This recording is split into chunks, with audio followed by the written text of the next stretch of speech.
राज्यामध्ये अनेक महसुलासंदर्भातले प्रलंबित जे विषय आहेत त्याच्यामुळे अनेक गावांमध्ये अनेक शहरांमध्ये हे जे प्रश्न आहेत ते नागरिकांची डोकेदुखी ठरताना दिसतात आणि विशेषतः ज्या मोजणीच्या संदर्भात अनेक प्रश्न समोर येताना दिसतात। यासाठी अनेकदा कोर्टामध्ये हेलपाटे मारावे लागतात, आयुष्य झिजवावं लागतं आणि याचं कारण म्हणजे मोजणीचे अधिकारी चुकीच्या पद्धतीने मोजणी करतात आणि त्याचा जो त्रास आहे तो नागरिकांना भोगावा लागतो। असाच प्रकार आपल्याला पिरंगुटमध्ये दिसून येतोय। माझ्यासोबत इथं जे नागरिक आहेत त्यांना आपण विचारणार आहोत त्यांचा हा प्रश्न काय। मला पहिल्यांदा तुमचं नाव सांगा।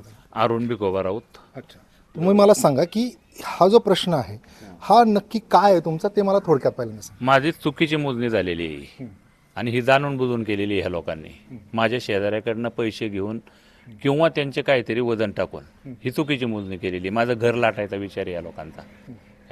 नाही, पण आता तुम्ही म्हणताय चुकीची मोजणी केली, पण नक्की चूक काय आहे आणि एकूण कशा पद्धतीने ते सविस्तर मला सांगा। चुकीची मोजणी म्हणजे त्यांनी टोटल जी नकाशामधली जी हद्द आहे दोघांच्या मधली ती पूर्व पश्चिम स्टेट आहे सरकारी रेकॉर्डमध्ये पूर्ण। म्हणजे तुमचे सर्वे नंबर असो, नकाशे असो किंवा गट नंबर नकाशे असो त्याच्या सरळ आहे, पण ते जाणून बुजून माझ्या घरापाशी आले की ती लाईन क्रॉस करतात। आणि ही 2006 साली कोर्ट कमिशनरची मोजणी झालेली आहे। त्याच्यात 2006च्या निगडे म्हणून एक मोजणीदार होता, त्यांनी त्यावेळेस माझं घर इकडचं म्हणजे ड्रॉइंगवर पेपरवर तिकडे दाखवले। त्याचा माझ्याकडे तो पेपर बी आहे काय। तर त्यांनी त्यांनी हे घर माझं आहे ना इकडं असताना तिकडे दाखवले, म्हणजे जवळ 30 फुटाचा फरक केलाय आणि त्यामुळे कोर्टाचा निकाल यांनी माझ्या विरोधात गेला ना काय। तर आता मी काय म्हणतोय की जे 2007चं प्रकरण आहे ना, मोजणी आहे ना, त्याचप्रमाणे तुम्ही मला आता मोजणी करून द्या। मुळात हा जो तुमचा प्रश्न आहे तो क्रॉस लाईन तुम्ही म्हणाल, म्हणजे आता पूर्वी मोजणी केली होती त्यावेळेस व्यवस्थित होती, मात्र ते क्रॉस लाईन काढतात। असे मनाने कोणती मोजणी होऊ शकते हा माझा महत्वाचा प्रश्न आहे। मनाने नाही, आता 2006 वाल्यांनी नकाशाप्रमाणे कप्रत दिली मला, पण हद्दी इकडे दाखवल्या आणि आमची ती दिशाभूल केलेली।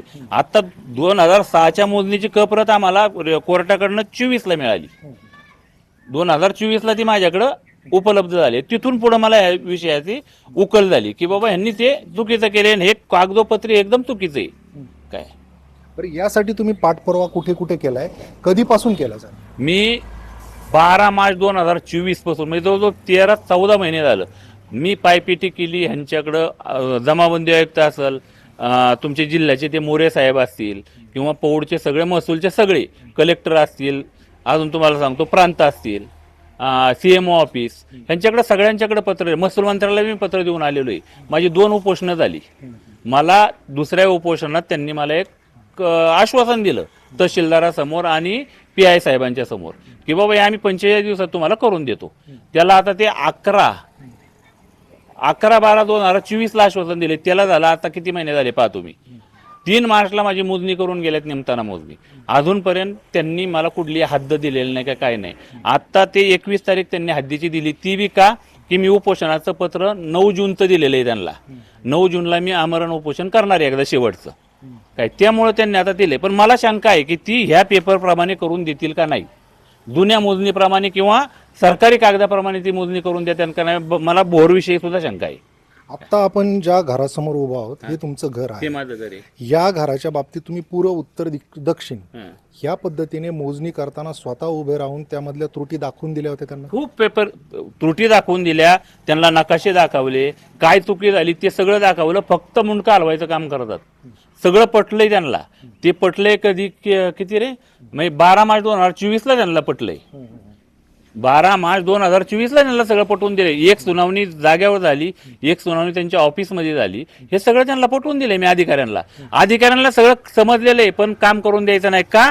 तर मी त्यांना काय टाकलेली हे चुकी करणारे ह्यांच्या सस्पेंड करायच्यात मला, मी त्याच्याशिवाय गप्प बसणार नाही, कारण हे जाणून बुजून पैसे घेऊन केलेले हे काय 50 आणि 40 फुटाची चूक जाणून बुजून होत नाही, अशी होत नाही, ही जाणून बुजून केलेली चुकी।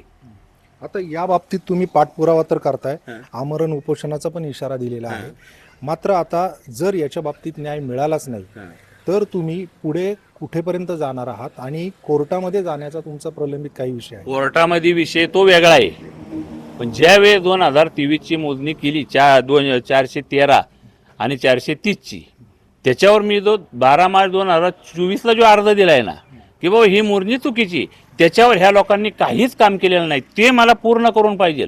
कोर्टाचा विषय तिकडे कोर्टाचा राहील काय, पण तुम्ही जी मोजणी केली ना ती ही जी 2006 केली ती तुम्ही केली. बरं 2023 ची मोजणी त्याच्याप्रमाणेच झाली पाहिजे. 2021 ला मोजणी त्यांनी तर मला निकाल दिलेला नाही कुठला. महसूल मंत्र्यांकडे तुम्ही याच्या बाबतीतली माहिती दिली, त्याचे काही उत्तर आले? अजिबात कुठलं उत्तर नाही. खरं सांगू का मी तुम्हाला, अधिकारी कुठलेही अधिकारी असो, आमची पत्र फक्त घेत म्हणजे तिथं आम्ही रिन्यू करतो, पोच मिळते आम्हाला आणि हे कचऱ्याच्या डब्यात जातात. कुठलीही पत्र आमची वाचली जात नाहीत. हे मला पूर्ण अनुभव आलेला, कारण मी वर्षभर झालं 10 वेळा यांना पत्र दिलेली आहेत. जमाबंदी आयुक्त असेल, उपसंचालक असतील, तुमचे जिल्ह्याचे ते मोरे अधिकारी असतील त्यांना. तर अशा प्रकारे आपण पाहतोय की हा जो न्यायाचा लढा आहे तो केवळ हेच देत नाही, तर संपूर्ण राज्यामध्ये असे महसूलचे प्रश्न हे निर्माण होतात. त्याला कारणीभूत हे मोजणी अधिकारी ठरतात. हे मोजणी अधिकारी ज्या पद्धतीने काम करतायत त्यावर प्रश्नचिन्ह उभं राहिलं आणि याशिवाय ते आता आमरण उपोषणाचा देखील इशारा देत आहेत. त्यामुळे आता महसूल मंत्र्यांनी याकडे गांभीर्याने पाहण्याची गरज आहे. अविनाश पवार, NDTV मराठी, मुळशी.